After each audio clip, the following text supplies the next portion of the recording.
I feel like I'm on the Joe Rogan show. When I was a drill sergeant in Fort Benning, I had this private. We called him can't get right. He couldn't get right. And the thing is, the job that I did, it's the most dangerous job there is in all armed forces. And it's not that I was picking on them, but I'm not going to send somebody. They said when I was a drill sergeant, within 90 days from a soldier graduated, they would be in a combat zone. Man. So, if I felt like they were a danger to themselves or somebody else, I'm not going to send them. Yeah, that's. But anyways, during they have the basic training and then AIT. AIT is advanced individual training, and infantry we really don't have it, but they get one day, like 3 months into it, where the families can come and they get to spend time with them, and we enjoy the families coming because drill sergeants don't get a day off the whole time we have them. So we don't get a day off for 4 months. Can't go to church, can't do nothing. Really? And anyways, family comes and, I'm like, all right, privates, get your stuff and go because I want to go home too, right. And this private comes up to me, and I ain't going to say his name, but he said his private can't get right, and his mom and dad was sitting there, and he said, hey, drill sergeant, he said, I want to let you know, he said, I came up with a good idea. He's like, how I can improve my running. And I said, what are you talking about? He said, well, I already talked to my mom and dad, and he said, they're going to take me to target. And he's like, I was thinking about, now drill sergeant. He said, I promise you won't get in trouble, and it's my idea. He said, I want you to do it. He said, you know how I always fall out of runs? He said, we'll just put the shock collar on, and I know you try to motivate me so hard. He said, you can just shock me when I'm falling out of runs. And I wanted to start laughing so bad. And I said, I told him, I said, hold on for a second. I said, let me go. My good friend, he was a drill sergeant too. I said, and I was trying to act real serious. I said, you got to tell Drill Sergeant Steltz's story too. And he's like, yeah. He said, it's okay. And his mom and dad's sitting there. And I'm like, Private, are you really, could you see that in the newspaper? Drill Sergeant uses shock collar to improve soldiers. Well, but at least he was willing to figure something out to try to motivate. No, there was nothing going to get this guy through it, and I didn't let him pass.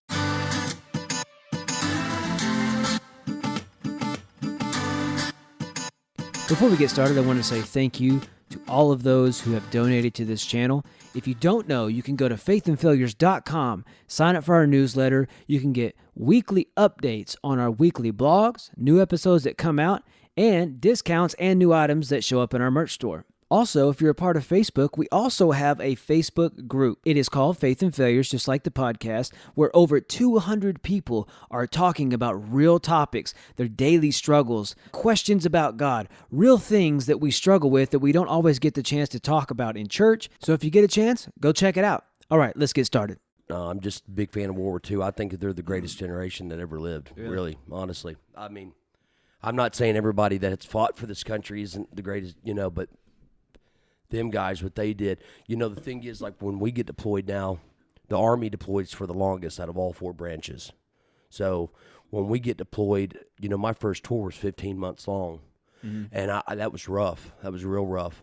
But, when them guys, they didn't come home. From D-Day, they're staying over there till the war ended. They didn't have planes and stuff like, now. Yeah. Like, so when you do a year, you get to come home for 2 weeks. Wow. And, you just get on a plane from Iraq, you go into Kuwait, you come home, and you go back. Well, they couldn't do that back then. So when you get over there, you didn't know if you were going to be over there 2 years, 4 years, 5 years. So the war lasted 4 years. You get over there, you're over there 4 years. So, man, just that's crazy. Just to think that.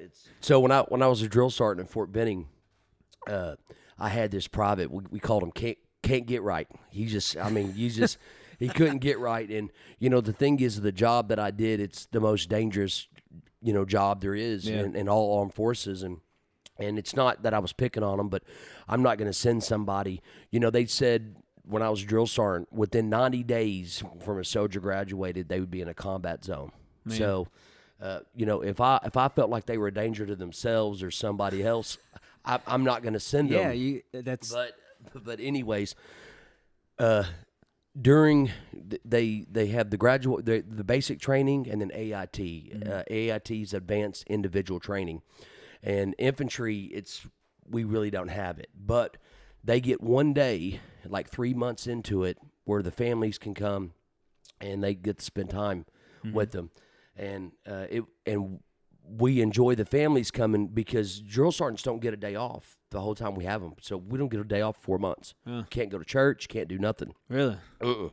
And anyways, family comes and, I'm like, all right, privates, get your stuff and go because I want to go home too, and this private comes up to me, and I ain't going to say his name, but he said his private can't get right, and his mom and dad was sitting there, and he said, hey, drill sergeant, he said, I want to let you know, he said, I came up with a good idea. He's like, how I can improve my running.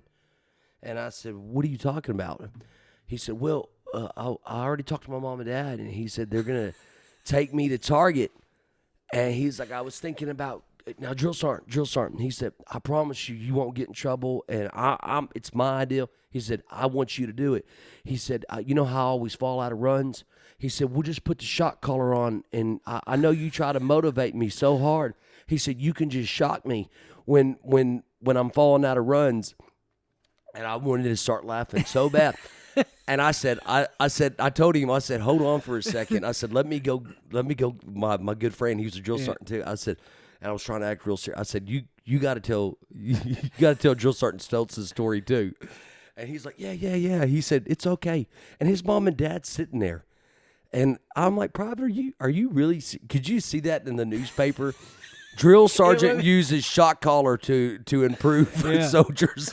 Well, but at least he was willing to figure something out to try to motivate. No, there was nothing going to get this guy through it, and I did it and let him pass. I did it, yeah. It was a whole lot more than just the run. But now if you say, like, for instance, that guy like that, okay, and he's not doing well, do you guys just say, okay, we release you, you can go back into the regular world instead of doing military? Yeah, so I don't know the exact regulations on that. I mean, yes, they can, but the infantry ain't for everybody.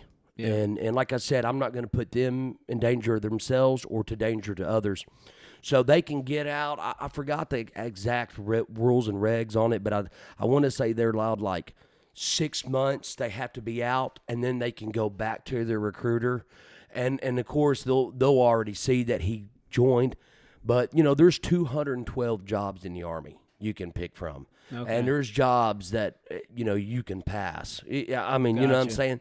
And there's some that doesn't require a lot of physical stuff, and more of a desk type deal. Yeah, of course. I mean, that's it's its own world, so I mean that makes sense, Yeah.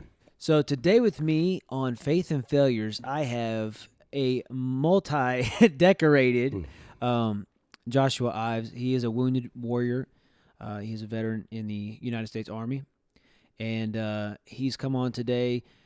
He has several stories. He said he would indulge me. Yeah. He's told me some of them before, and there's a lot that I have not heard. So this is all going to be raw reaction.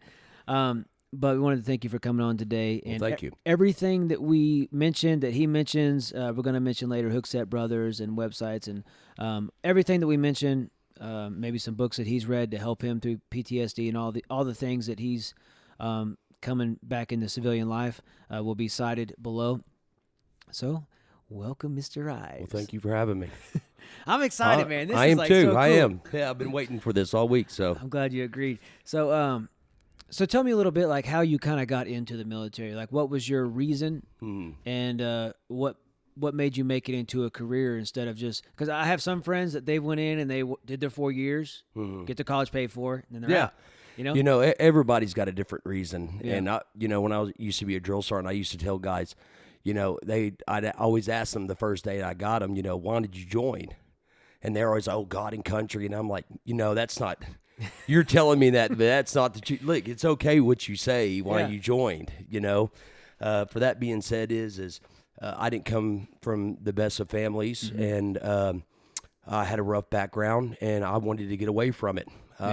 Me and you actually had some of the same experiences, and I actually was driving down the road, and I seen a sign that said, do you want to get away? Do you want to change your life?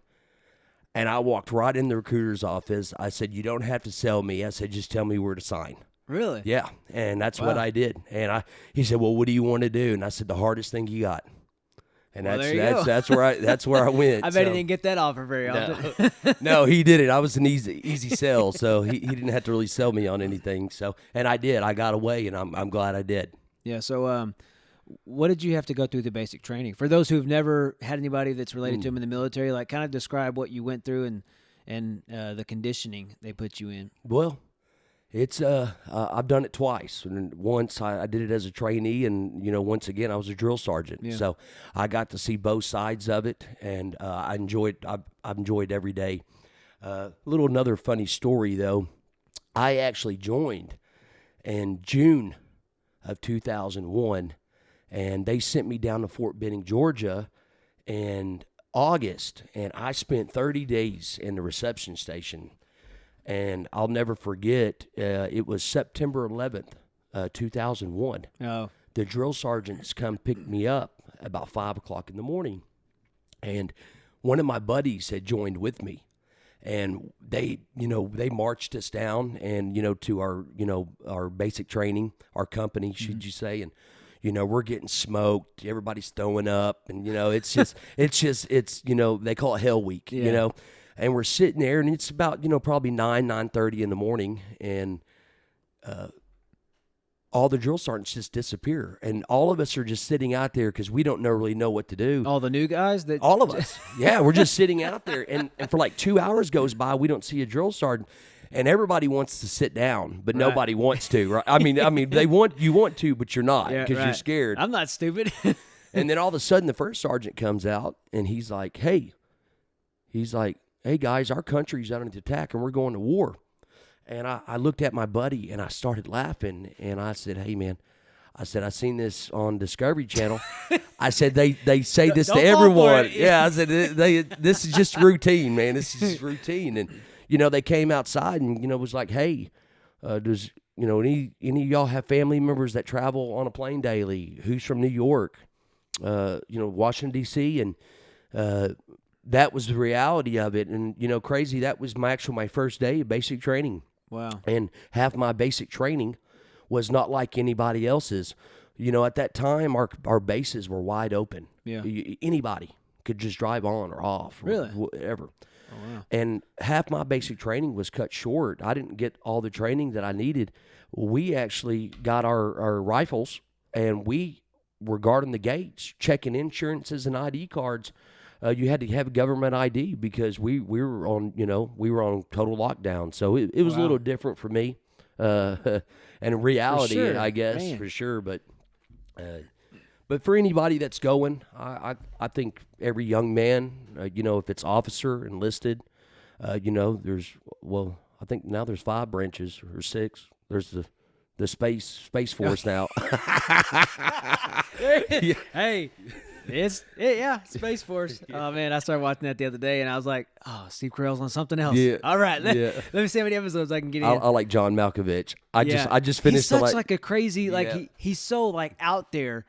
Like I just saw the maybe first 15 minutes or 30 minutes because we were doing a podcast on the Bearded Cactus, and he said Steve Carell has a new show, and I'm like, really? So we started watching it while we were eating, and he walks in, he's like, hey, and I'm just like, oh, that's his character. Like, what was a Red with him and who was it? The bald dude. Bruce Willis. Yeah. Him in Red and Red 2. Just the character that he is. I love it. It's so good. Oh, I love him. He makes the show. He does. But I watched all 9 episodes in just the last 48 hours. Really? That's what you were asking me what I was doing earlier. I didn't want to say it, but I know. Well, now I know it was time spent. And it's probably the way it really is. Yeah. No, I'm joking. I don't want to say that. Disregard that. Edit this out. Yeah. No. So now, how many years were you in the military? 13. 13. Yeah. And you were deployed how many times? 3. First tour was 14. Second one was 13. And then the last one was a year. My first tour was in Iraq. And then my last one was in Afghanistan. But I got injured in Afghanistan in 9 months into, and then I was medevaced into Germany. And then from Germany, I went home, not home, but the U.S. stateside. Yeah. And then I spent roughly about 18 months, almost 2 years in the hospital down in Fort Sam Houston, San Antonio. And then they said no more. And they retired me out, and now I'm 100% disabled, and that's it.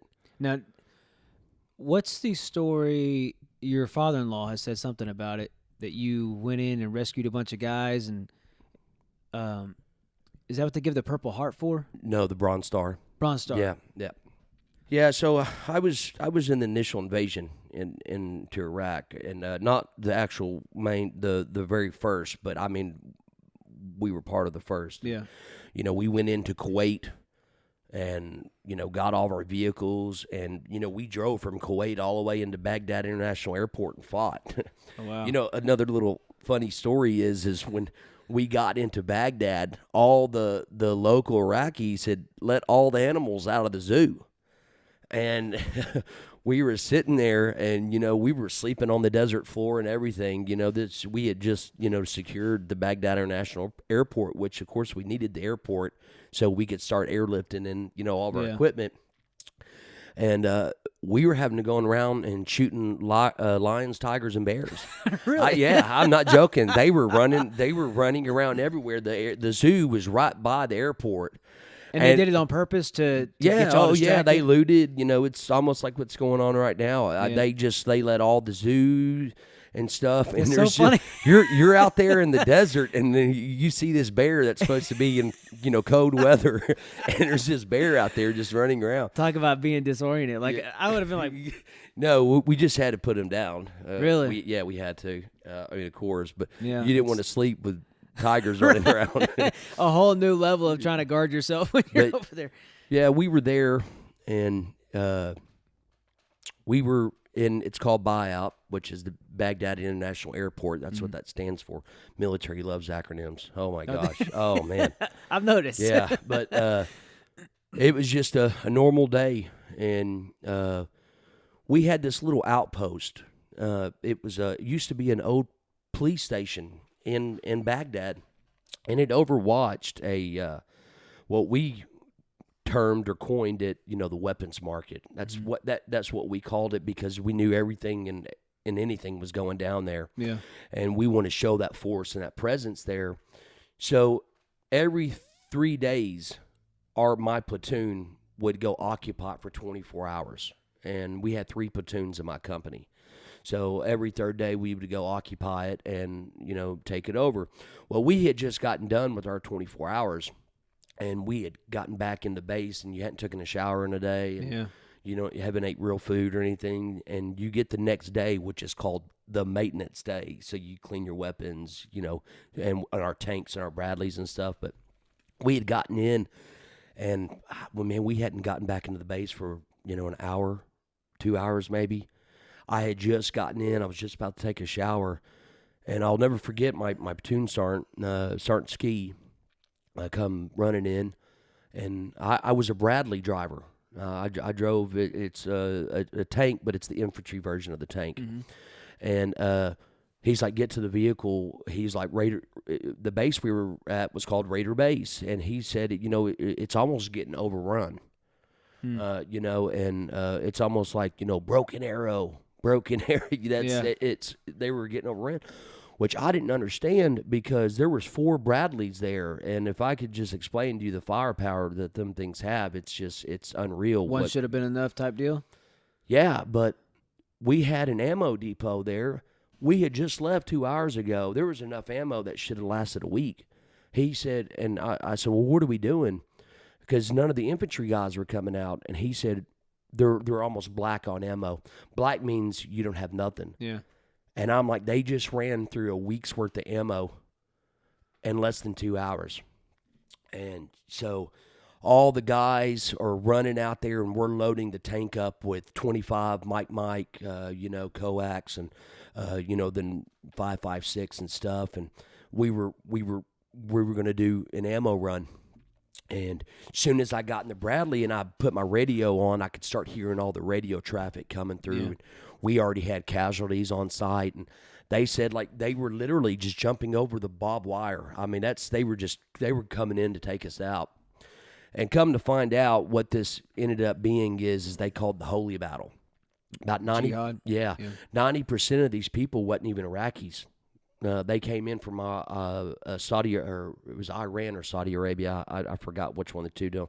Don't quote me on it, but it was one of the two. But anyways, as soon as we pulled out the gate, we didn't even get off the base, and we were getting engaged by multiple RPGs. We end up taking down 20, 25 insurgents within the first 5 minutes of being out. And make a long story short, for almost 48 hours without sleeping, we got an order from our 2-star general, General Corelli, if it lives and breathes, kill it. That's how bad it was, and we took care of business. But this is actually still war before we started doing hearts and minds. Yeah. But anyways, this convoy of resupply that was coming in from Kuwait, they didn't know this battle was going on, and this was just in Baghdad, and we're talking 3 miles of fuelers. And all they have is a couple Humvees with, either saws, 249 saws, or 240 Bravo machine guns, which is a crew-served weapon. And most of the time, these guys are like MPs or they're, like 88 mics, and they don't have a lot of combat experience at all. You're not like what we do. And they made a wrong turn. What they did not know is that even with us with tanks, we're having a problem defending our own selves. Wow. And we sit there and watched them. It was literally a turkey shoot. They were killing. They were all Americans. And my platoon sergeant had asked me, my gunner. He said, I doubt we'll probably make it back. But he said, it has to be an unanimous, a not complete decision of us to do it. One of us don't want to do it or not. But he said, we need to go help. And without a question of the doubt, we said, let's do it. Yeah. And we went and we did a gun run. And what means a gun run is you just go as fast as you can, and you just take the gun to the 3 o'clock, back to the 9, to the 3, to 9, and just, try to keep the enemy's head down. It's not really, you're really shooting anybody. You're just keeping her head down. And we pulled up, and there was bodies strung up everywhere. And my gunner stayed in, and me and my platoon sergeant got out, and we would assessing casualties. And when I say that is if you know somebody's not going to make it, and you've only got room, for 7 to 10 people, it's a hard decision, but you got to make that call right there on that spot. Unfortunately, if they're missing a leg, they're probably going to bleed out. Yeah. So we made them decisions, and we end up getting 9 in the back of the vehicle, which was crazy because only 7 guys can sit in the back, and that's, scrunched up. Yeah, scrunched up. I don't know how we did it, but we did it. But something that's always bothered me is there's another story to this, and I want to give a shout out to him. At the time, his name was Specialist Matt Moffin, but now his rank is Staff Sergeant Matt Moffin. He was the first POW that we ever had, and when he seen our Bradley, he was not injured, and he come running up to us and was trying to get into the Bradley. And we had to tell him, I'm sorry, man, you got casualties here. We're not taking somebody, you're not hurt. You need to go get your weapon and defend yourself. It's it's war, man. It's the reality of it. And he wanted to get on there, and we had to put casualties on there. And anyways, we ended up doing 2 runs, and we ended up pulling 12 guys out.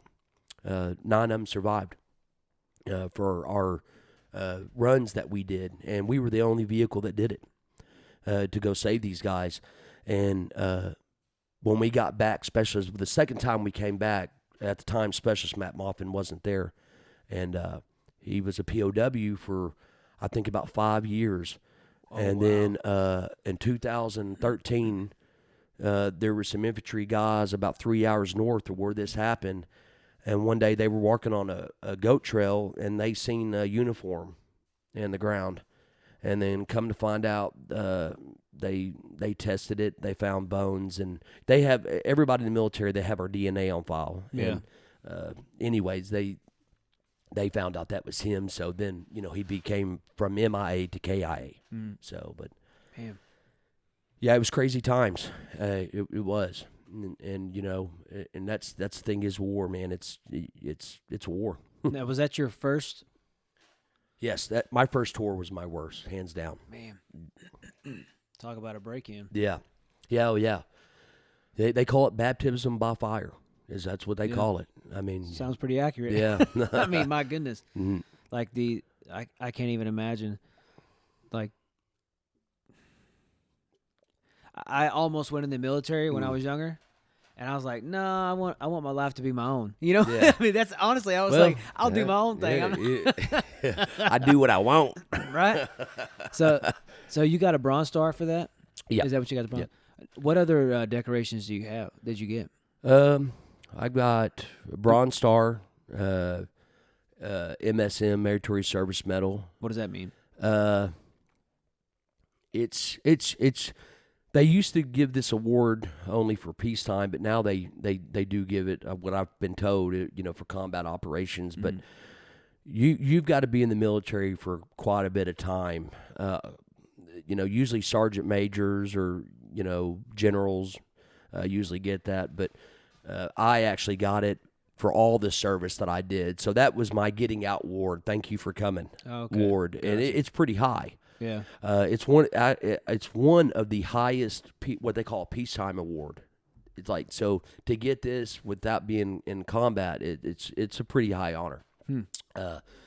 That I have 4 ARCOMs, and then I have 1 ARCOM of Vita Vice. Now, what does ARCOM mean? It's an Army Commendation Medal, and then I have 4 AEMs, Army Achievement Medals, 1 with the Vita Vice, which is V stands for Valor.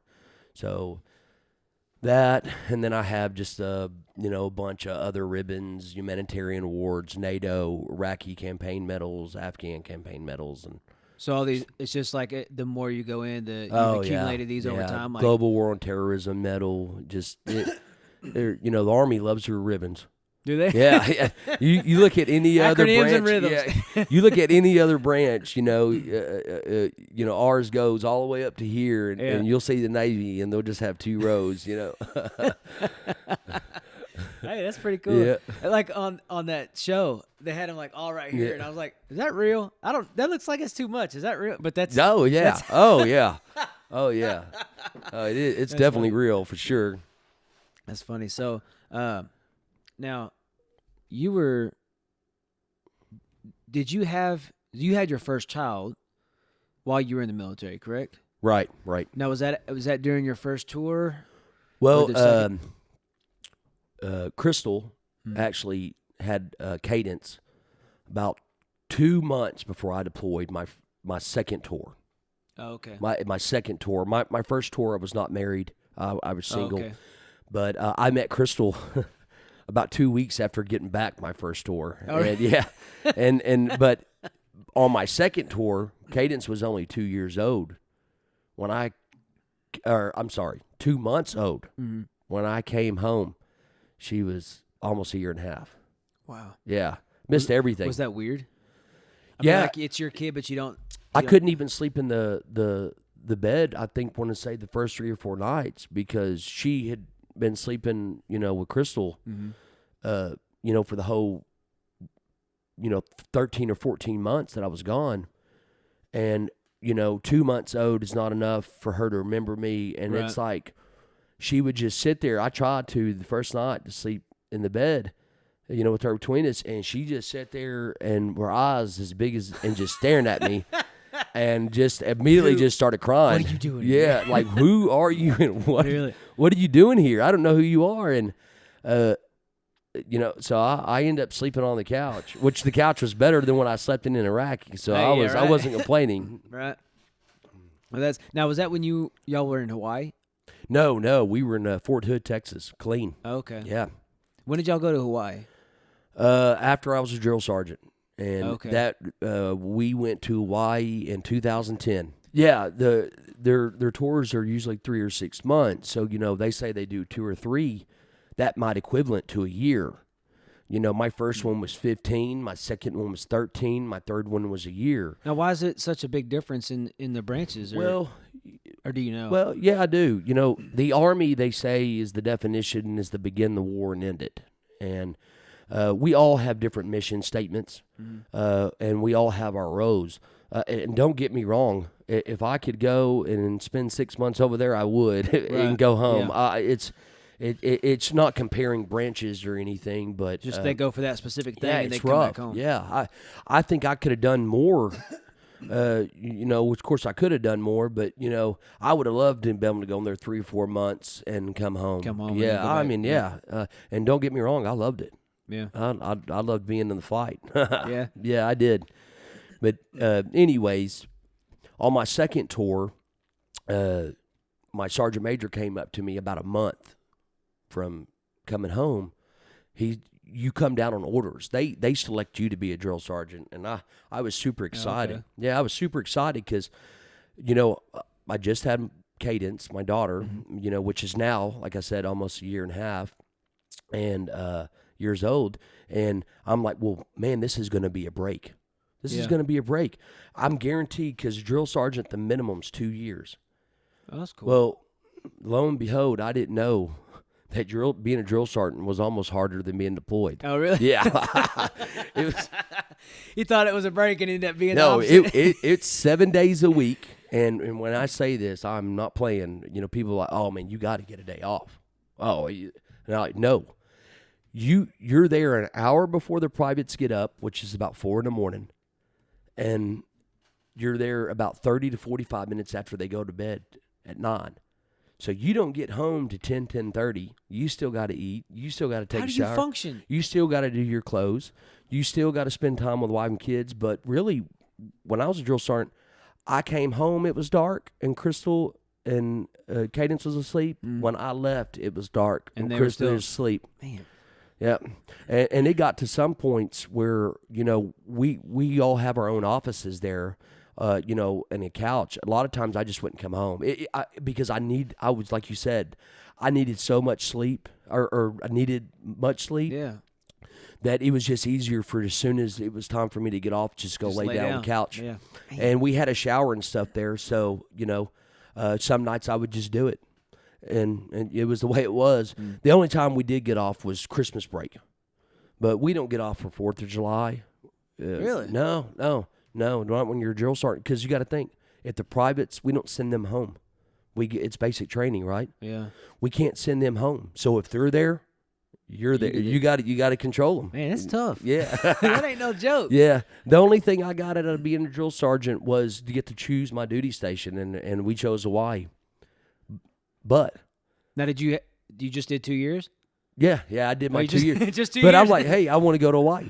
But that's 2 full years. Yeah, That's a real 2 years. Yeah. So pretty much out of 4 years of working, I got probably about 4 weeks off.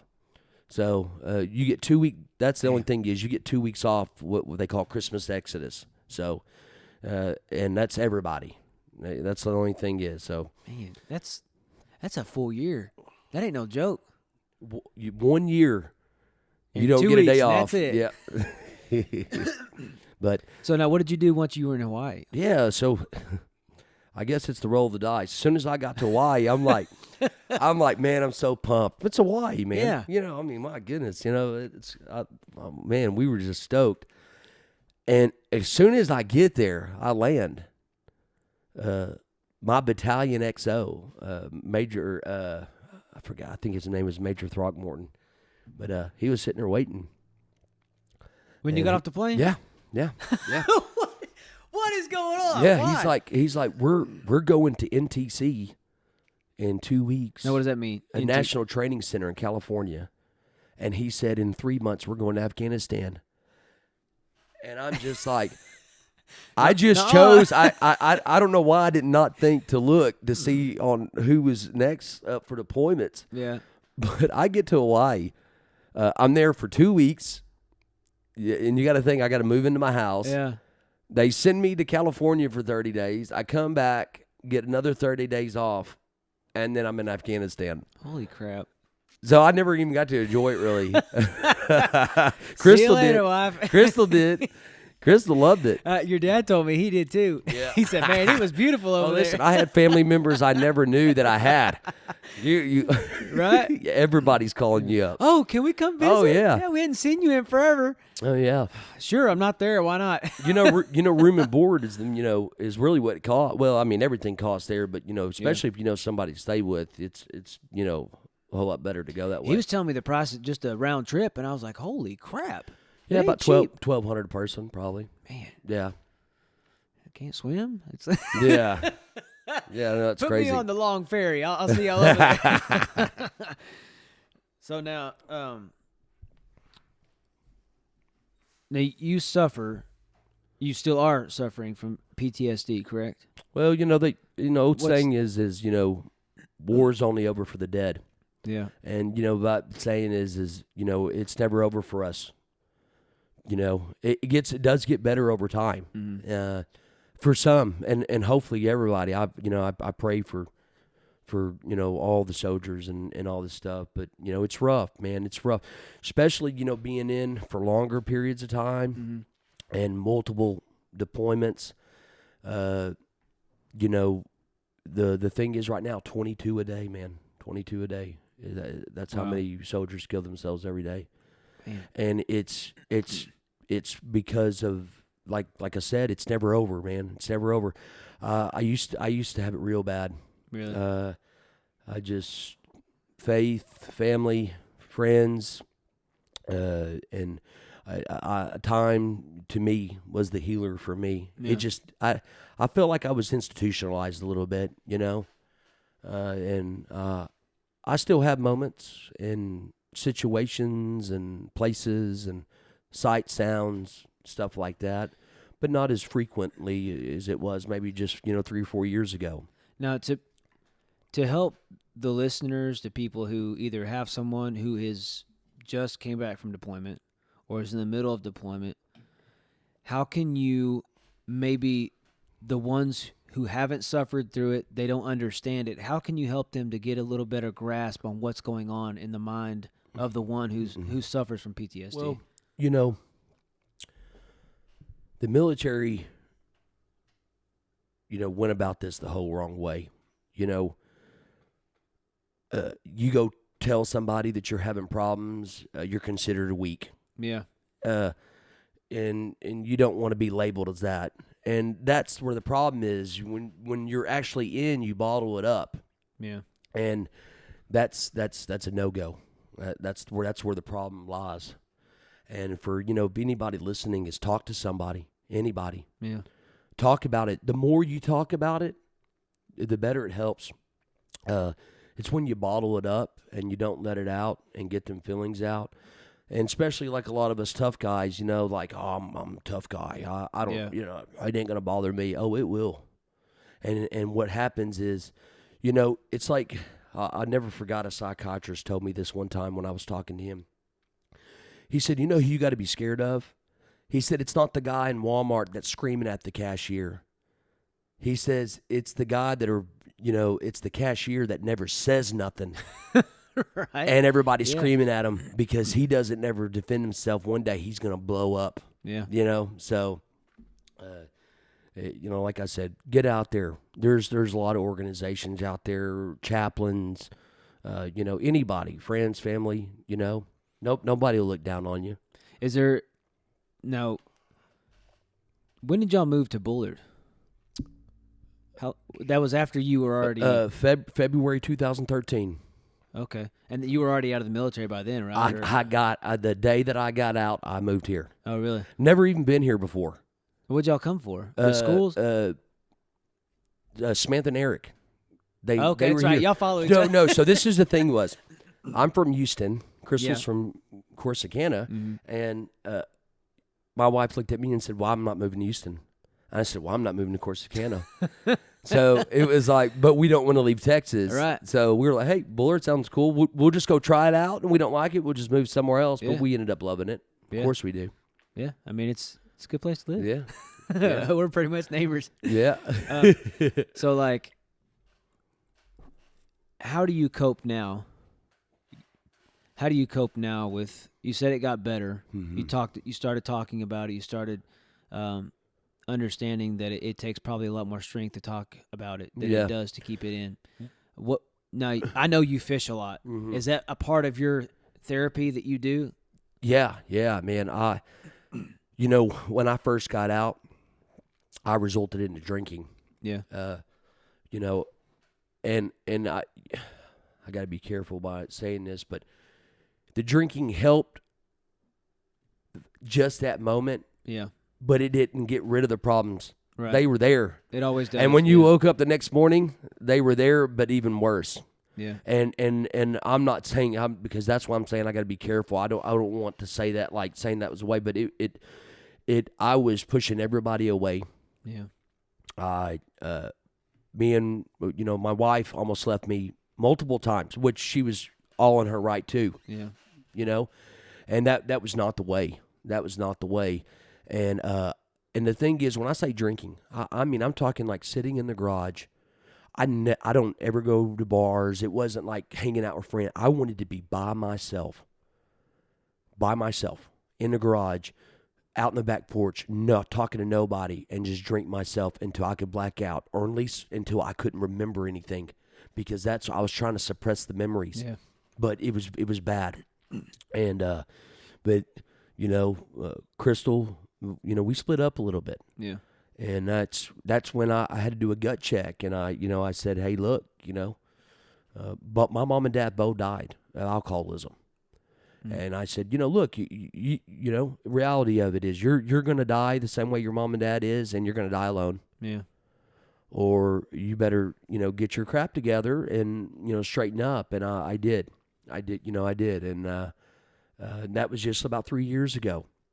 And, now I fish, and, of course, now, I've got a landscaping company.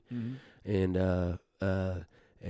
give a shout out. Give a shout out to your landscaping company, man. No, Come on, put some product placement in hey, there. It's for got real. For real. Oh, it's funny. It's the name is called Yard Medic, and I actually did it kind of as a joke, but it's kind of funny. But but no, I mean it's not that I even need the money. I mean, of course, I can always need more money, but it's just really is to keep in the military. I used to have a saying I used to tell my soldiers, which every military guy's heard this thing before, but an unoccupied mind is a dangerous mind. Yeah. Our mind, is very dangerous. Yeah. And but for that being said, I don't like sitting in the house, and I just get out and mow, and I've always loved landscaping. So. All your family, before I saw evidence of your landscaping, would tell me how particular you are about your yard. Well, I think that's the drill sergeant in me. It's like the everything's got to be perfect. Everything. Everything. Ask my kids. Drives them crazy, man. Yeah. Yeah. I don't treat my house like military, but I have my moments. I mean, you have. Yeah. This was ingrained in Yeah. you. I mean, for years of your life, you can't just turn it off. Your wife said about what is it? Caden's taking a longer shower or something like that, and you think it should be like. Well, you do it every day, right? If you do something every day, right, you should get it down to an art after about a couple years, right? Yeah. But it was just funny that she was like, "Yeah, Josh tells her to get out, hurry up. It shouldn't take that long." Hey, Mike Jones, if you're listening to this, you need to learn something about that too. I know, right? Get to where you're getting. Yeah. I'm gonna text this to him and send it to him just so he could hear it. Yeah. But so now we talked a little bit before we started the show about did you get with Hookset Brothers, or did you just do your own thing? Like, did you utilize what they got going on? Well, Bullard Small. Yeah. And when I first got out, I was on the board of directors for the Texas Wounded Warrior Foundation out of Tyler. Okay. And I had a sign on the back of my truck for advertisement because, like I said, I want soldiers, to call, get some help, get out, get with other veterans. Yeah. There's a lot of us out there. We've all been through. It might be a different story, but it's the same show. Yeah. Exactly. And get out there. And they had just started, the Hookset brothers, Adam and Martin Montoya, and they had started. And like I said, I think they were just cleaning boathouses and stuff just to make a little bit of money, just so they could take veterans out. Yeah. And are they veterans themselves? Yeah, right? yeah. Okay. They're both disabled veterans, and I think both of them's got a part. I know Martin does. But anyways, it's not But anyways, they started, and we just obviously were veterans, and we immediately became friends. And I actually mow 2 of the 3 yards for them. Mm-hmm. So they're just good people. And I'm going to just, since we're already talking about them, I want to go ahead and say this. It doesn't matter if you're a combat veteran. You don't have to be disabled. Doesn't matter what branch. Any silver service, if you're a police officer, retired or not retired, young or old, look them up. They're at hooksetbrothers.org. They take guys out, man, an awesome time hunting and fishing, fishing trips, hunting. You can get on their website and find everything out about them. They're a 501c3, so check them out for sure. You'll see them around Bullard in their wrapped up Dodges. Yeah. It says Hookset Brothers on the back. Yeah. With the kneeling silhouette of a combat vet. Yeah. And so like I told you earlier, what do y'all call him? Redbeard? His son he's in the same grade as my kid, so I've seen him all the time. And Tristan was like, "Do you know that guy's dad?" I said, "No, I don't know him, but I know that brand because you said something about it before, and I knew what they had done, and it's such an awesome opportunity." So like Josh said, find somebody to talk to.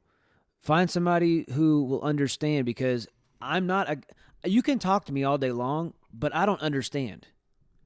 Find somebody who's been through it, who has really they felt the PTSD. They've been through the family issues that it causes because you're gone for so long, and then you come back and you're somebody else. Yep. I don't get that. I can't counsel you on that. And when I first got here to Tyler, it was almost mandatory for me to not only have a psychiatrist, but I had to see a therapist every week. And this was before I realized that talking was the key. Yeah. And this is like when I was drinking and stuff. I went through, I think, you can ask my wife, I think I fired 7 therapists. I'm not playing. I fired 7 of them in 2 months. And my Crystal's getting, she's getting mad because she's like, "You're just looking for a reason so you don't have to go." And that's probably is so. Yeah. But really, that I was telling her it's not the reason. None of them are veterans. None of them. Yeah. And it's like, how can I sit here and tell you or talk to you and ask you to understand?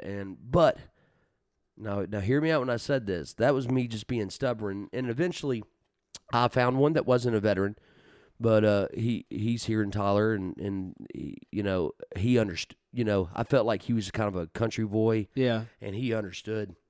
And but it didn't matter. I needed to talk about it. Yeah. And I needed an ear to listen. Do you think do you have his name? Do you remember? It was Dr. Westmoreland. Yeah. Okay. Yeah. And I don't go. I do online therapy. A VA video conference now out of Dallas, so I don't have to drive. And then of course I stay with VA. VA's got a lot of stuff too. The tons of stuff. You just got to look into it. Was there any books or anything that you read, or any kind of sources that you can give up? I have a bunch of books. And they're all out there. Not one is coming to my head other than the Bible. Right. I mean, seriously. Yeah. But there's just a bunch of stuff out there. And the thing is, man, everybody deals with PTSD different. Yeah. I've never, you always hear about the nightmares and sweats and stuff like that. I never really had them. I would fall in that category to have them. But it was me. It was I called it daydreaming. Certain smells, sights, being around a bunch of people. That was where my problem lied. Really? I couldn't be around more than 5 or 10 people. Just never. I would have panic attacks, breathing, sweating. And, like I said, at that point in time, the only thing that brought that down and that anxiety down was drinking. Yeah. So just it kind of was numb the pain. definitely not the right answer. Yeah, after my first wife. Now, not comparing this to PTSD, but that's exactly what I did. Yeah. All day, every day, I drank until it was time that I passed out, and then I wake up and do it again, all over again the next day. Yeah. I was just trying to get away from the pain and trying to not have to think about it. Because when I would drink, this probably wasn't your case because you want to be alone, but I wanted to go out, get my mind off things, go have a blast and whatever. And it was just trying to numb the pain, but it never actually solved the problem. And a lot of the problem was me. Mm-hmm. But so now you said that you got injured. Like what happened in that story where the landmine and all that stuff and the brain swelling? Can you tell that story? Yeah. It's, it's the number one killer in Iraq and Afghanistan, and it's they're cowards, man. They're cowards. Yeah. The Taliban, all them. I'm not saying Muslims. I'm talking, with the jihad. Holy these IEDs. They dig these, bombs, improvised explosive devices in the ground, and they sit off from afar, and they just blow us up, and there's nothing to fight, and. How do you fight something you can't see? You can't. And the thing is, they claim, their God is the greatest. We'll bring it on. That's what I've always said, right. But anyways, man, I got hit by an IED, and it just, I seen a flash, and that's what's crazy. That's it, and it's coward. There's nobody to shoot. Yeah. There's nobody, to get it, and I had problems, and end up getting sent to Germany. And from there, they stabilized me, and then I ended up going, and I knew I was done right then. Yeah. I didn't go into a coma, but I was knocked out during the blast. I remember being on the Black Hawk, in and out, and then they ended up. How did you get on? Like, were y'all? What are you? Were No, you sweeping no. We were just driving down the road in a convoy, and I was the platoon sergeant, and I was lead vehicle. And ran over it, and then they ended up sending me out. So, but and what were your injuries that you sustained? I have traumatic brain injury. I really didn't have any physical injuries, like physical. Yeah. It was just traumatic brain injury. I have really bad memory loss and lapses. I had a doctor tell me one time. He's like, I've been hit 9 times though. I've had 9 IED blasts. Holy crap. And no, I'm sorry. I just say that because it's easier when just people ask me. Yeah. But it's actually been 7 IEDs, okay? One RPG, and then we had a grenade thrown in our Bradley. And, you remember the movie Armageddon? Yeah. And he's like, you can put a firecracker on your hand, right? Yeah. And let it explode. And, it'll break skin and it'll hurt. Yeah. But you put that same firecracker and you put your hand around it and you light it up, it'll blow your fingers off. Yeah. We were sitting on a highway overwatching in Baghdad, and it's literally a freeway. They have freeways just like in Houston and Dallas. Really? 4 or 5 lanes going each way, and you're talking about a money shot. I'm serious. A grenade got tossed up right in the Bradley, and it knocked every one of us cold out. Like, wow. Oh man, yeah. And I woke up the next day, my ears were bleeding, swelled shut. It was bad. But the thing was, where it rode, it just knocked us all out. But my platoon Sergeant Ski, he ended up getting a Purple Heart for it. Me and my gunner didn't, but thank God we were able to walk away. But at this time, we didn't know. It's just like this football thing, all these head traumas and stuff. Yeah. They didn't know, you'd get knocked out and you'd get a concussion. Somebody would just stay with you for like 24 hours, and then you were right back out in the combat zone, Now, I think what the military knows about it, I think now if I was in and that would happen, I probably would have only had like 2 or 3 of them, and they would have probably put me out a long time before that. Yeah. See what I'm saying? Yeah. So, But the way doctor told me is he's like, your head, man, seriously, he's like, it's like Muhammad Ali. He's like, even if you got in a fight or, you could get hit hard in the head. And he said it might be the last time.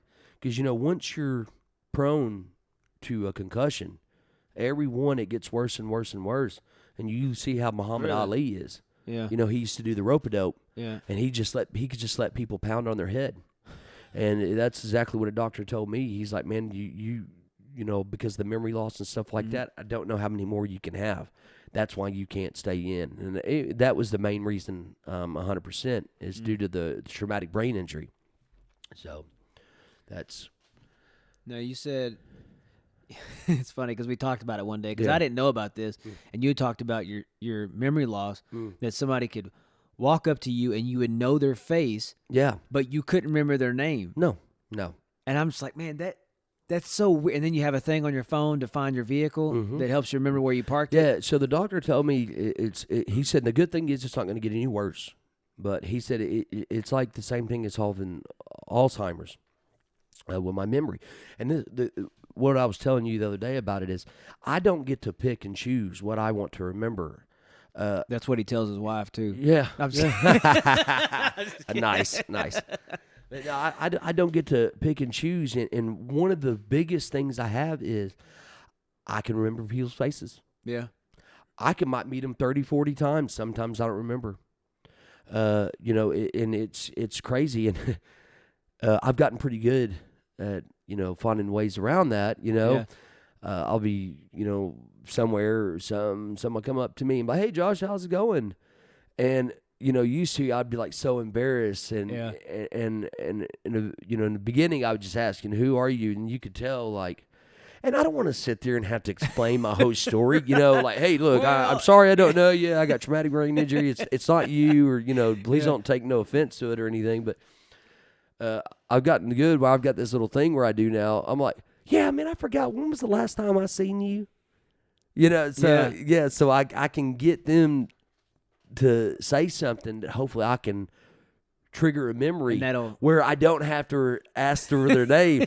So I'll be like, hey, and they're like, oh, remember, at the football game, we were saying, oh, yeah. And then usually I can remember something. So once you remember something over here, it helps come back. Yeah, it is. That's cool. But, it causes problems too, especially with my wife, She thinks I'll never pay attention to her. And I think that's a common problem. No, I know. Well, listen, I'll meet you in the middle. Right. It's probably 50-50 for sure. I'm promising you it is. But I mean, it's not. I don't get to choose. I don't get to choose what I remember. I'm sorry, just my wife probably thinks I have traumatic brain injury too. Oh, that's so funny. But it's good that you can laugh about it. Oh, yeah. I know it can be very frustrating. Yeah. Well, I don't know. Well, but now I can. Yeah. Yeah. Back in the day, I couldn't. Yeah. So now you said you talked to psychiatrists, therapy and all that stuff. I know it's not a one size fits all type scenario. No. So how long? When did you know that you were better, or that you were okay, that you were dealing with it in the way that you should have, or that you're coping with the way life is, if that makes sense? Really, when I got away from the drinking and talking.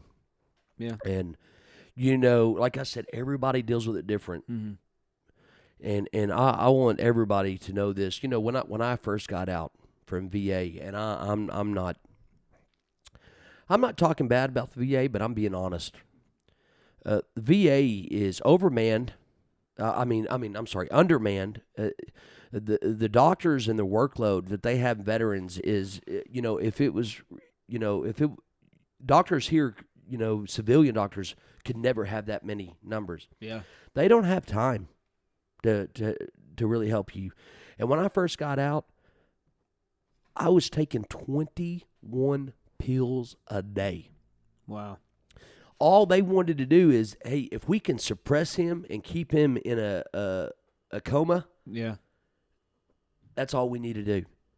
And, you can ask my wife, and that's on top of the drinking. Wow. I would just sit there on the couch, literally just drool running out of my mouth. I was awake, but I wasn't asleep. Like I was, and like I said, they induced it. Wow. And that's another thing is that's definitely not the answer either.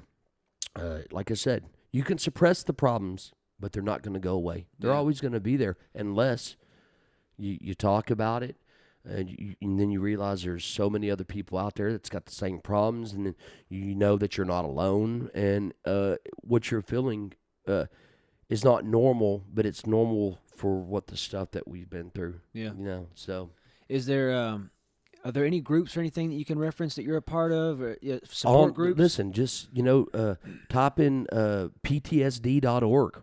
Yeah. Just get on there. There's tons, and obviously, if you got PTSD, I'm sure you've got some kind of VA VA rating, or you're either trying to get one. Talk to somebody.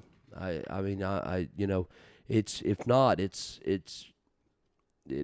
usually doesn't end very well. Yeah. Like I said, 22 a day, and that's sad that 22 soldiers, not people, civilians, 22 a day. You think that's the easiest way? Yeah, which is not right. That's a low point to think that that's the only choice you have. Yeah, and the effect that it's going to have on everyone else around you. Yeah, and that's one thing I've never been is suicidal. And, especially the soldiers that I've lost and friends, I want to live for them. And, they died for me. The least I can do is they didn't get a chance or the option to live or die. They gave the ultimate sacrifice, man. Yeah. And, I would never disrespect them by taking my life that way. And I know there's people out there suffering with it. But, the best way, if you feel like somebody's suicidal, the best thing to do is not. I was a suicide prevention leader in the military. Oh, really? Yeah, and we go all these classes. So many of them. But they, studies show the best way to do is just not to beat around the bush and just ask somebody, "Hey, man, are you suicidal?" Like straight on like that? Yes, really? That's what they teach. And now, military changes their policies. This is when I was in 2011. Because like I said, I spent 2 years in a hospital, so I wasn't doing my research and certification. So the last time I was in the mainstream Army was 2011. But in 2011, they were saying, you don't beat around the bush. You literally just ask, are you suicidal? Yeah. And then once, if it's so or maybe or, whatever, then, they say don't leave them alone and, find help, talk to them. Yeah. Accountability, being a partner. Yeah, it's feeling alone. Yeah. Probably the bit they feel like nobody else will understand, nobody else cares, and there's no reason to stay around because no one cares.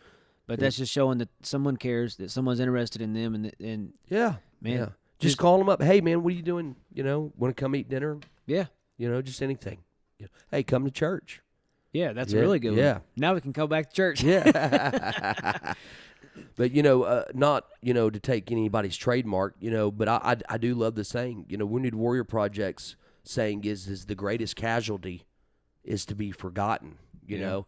And that doesn't just mean, the deceased, that means, the guys that, that are still here and, might not have a lot of family members and stuff like that, might not be married, and kind of reminds me of my wife's grandpa on her mom's side.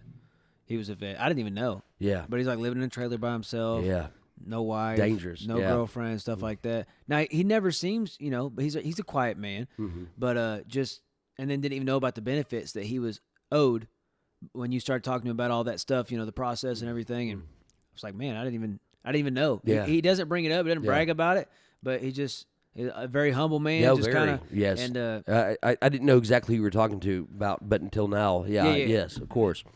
Really good friends with him. Yeah, he's easy to get along with. Yeah. Just he's like whatever. There's nothing not to like. Yeah. Yeah, he's really funny. So we've been kind of serious this whole time. Yeah. Do you have a funny story that you would like to end it on and make everybody laugh? I know you got some stories. 13 years in the Army, you've got a lot of funny stories. Yeah. Like a lot of funny stories. But one of my biggest regrets is I should have wrote a book not while I was in the military, but when I was a drill sergeant, called Memoirs of a Drill Sergeant. The stuff that I seen Yeah. in the 2 years of these kids, coming from all four corners of the United States. They a bunch of stuff idiots. I've seen. So now I just remembered a funny story. So this for you viewers. This I'll keep it. It's just a little gross. It's not So drill sergeant. Their wall lockers. Even there's a diagram when you open up the door that how everything's supposed to be. Mm-hmm. Everything we teach them in the beginning. Your hangers have to be 2 fingers apart. And every morning I come in, I check every wall locker. And if one thing is off, I will grab everything you own and I'll throw it on the floor. And I will. Because if you get lazy on it, you're going to have to redo everything over again. So while you're supposed to be sleeping, you're spending 2 hours at night with a headlamp trying to fix it. So it'll make you learn real quick, right? Well, one day I was kind of a new drill sergeant, and I was called baby drill. That's what they call the new drill sergeants. And my job was to do the wall lockers, and in the morning. And I was doing this wall locker, and my buddies, my drill sergeant buddies, my partners, they were like, man, if I was you, I'd wear like plastic gloves and stuff. And I'm like, well, why? Because they're like, when you grab the stuff, you just don't know. Yeah. Well, I learned real quick and real fast. So I opened up this wall locker, and just immediately the smell just like hit me, and it smelled like feces, like bad. Really? Yeah. And I sit there and I'm like, Private, what is that smell? So he tells me, he's like, he's got a dirty laundry thing, right? Yeah. He said that he didn't, because they have to wash their clothes on their own time. Yeah. There's not a lot of time. So everybody has to wash their clothes, at night, right? It's your sleep time. Yeah. Because the Army's got to get their time. Yeah. Right? So he didn't want to wash his clothes. So he was using his clothes to wipe his butt and then re-rolling it up and putting it back in the wall locker. Why? I don't, because he said that he was tired. And Sleep is important. yes, and he'd been doing this for a week. Well, I'm going to tell you this. I said, this guy, there's something wrong with this guy. And, remember what I told you earlier? I said, I'm not going to send anybody to combat, especially as an infantryman. Yeah. That's a danger to themselves or others. And I was like, this guy's he's a chapter or something. But no, because of that, I got him a psyche valve, and he didn't get in trouble. Well, he got in trouble right then and there. Yeah. I smoked him bad. But you didn't grab anything. No. But anyways, we got him out of failure to adapt is what they call it. But you don't get in trouble or nothing. It's not like a dishonorable discharge. So he didn't end up making it through? No. So was there more stuff that he was doing that was like that? No, well, I knew something wasn't right because nobody's thought process works that way. I'm just going to wipe my butt and fold it back up. Yeah. And it wasn't just like one thing. It was all this stuff. It was like, it was crazy. But no, we immediately sent him because we have, psyche valves. Yeah. And of course, when they got him in, it was because of that. Things started sparking for me and my other drill sergeants. But once they got him in, there was other problems. Was there? Yeah. A lot of people don't understand, homosexuality, being gay in the military. Some people don't understand that gays have always been allowed in the military. Yeah. And what I mean by that, hear me out. Bill Clinton made the don't ask, don't tell policy. Right. And what that meant is doesn't matter your rank, I'm not allowed to ask you, and you're not allowed to tell me. Right. So that protected you, and it protected the person that, might be gay. Yeah. And so that means you can join, and you never had to worry because if somebody asked you, you could go tell anybody and they would get in trouble no matter the rank. And I'm going to tell you, we abided by it. Really? Yeah. And, you know, it was obviously, you know, President Obama that came in and changed it where now, you know, they don't have to hide it. But what they don't understand is you know, the military is always going to be the military. That don't ask, don't tell actually protected them. Yeah. But the last year that I was a drill sergeant was right before they changed the policy where, you know, you could tell. But up to while I was a drill sergeant, if you were gay, you were dishonorable discharged. Like, you cannot be, you know, gay in the military. Really? Yeah, if you tell somebody.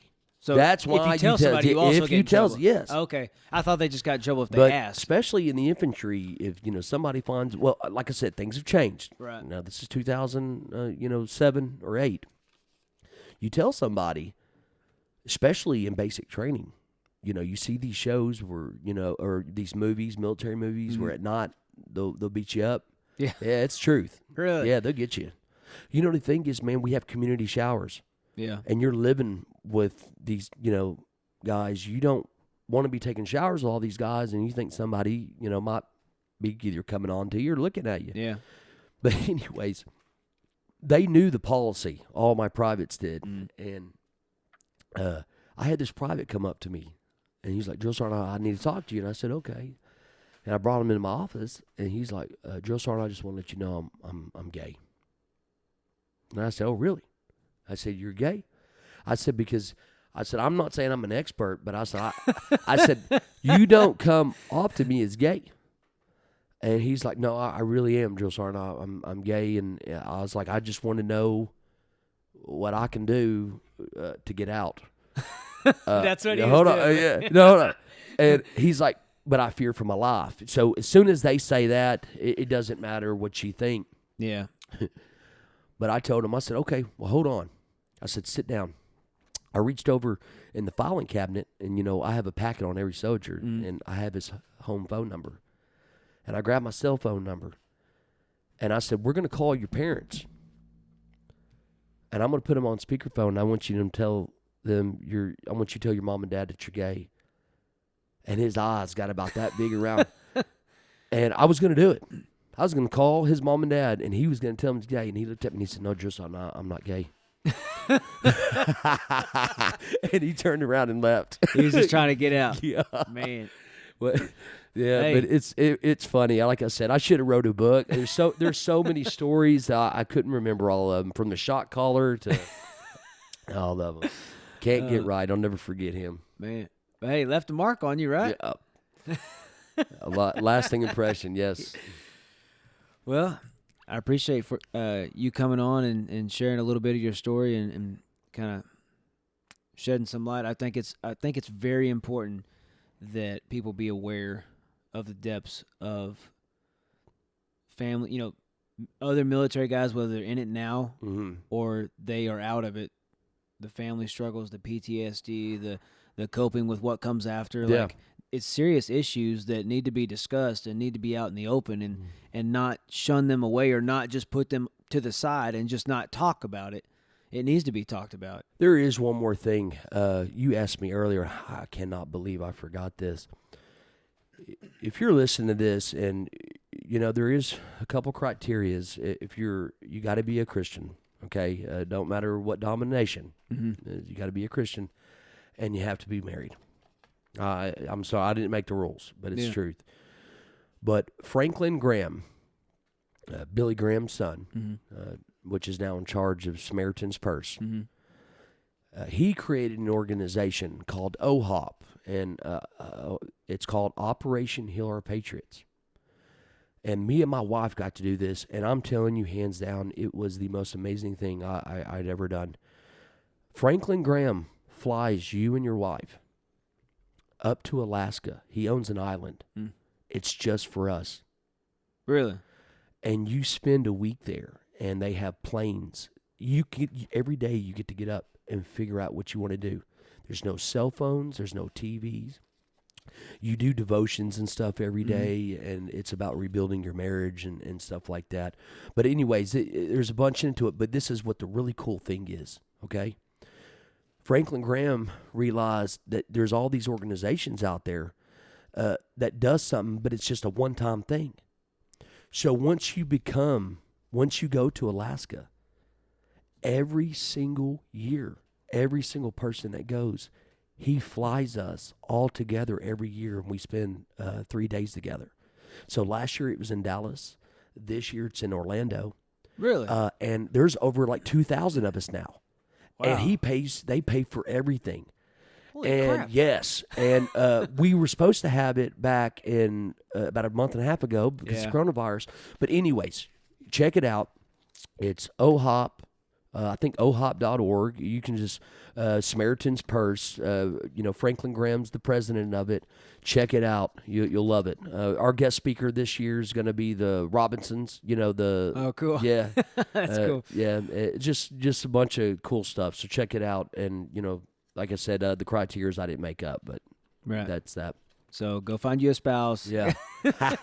Hey, free trip to Alaska. Hey. And then every year, like I said, this year it's in Orlando. And then you get to, whether you liked each other or not, afterwards you get to Well, work out. the thing is, not only are they rebuilding your friendship with them, but what did I say? Talk about it, right? Yeah. They get you with other family members or other families. Yeah. So they went through the same. Yeah. So when you go to Alaska, you go with their group.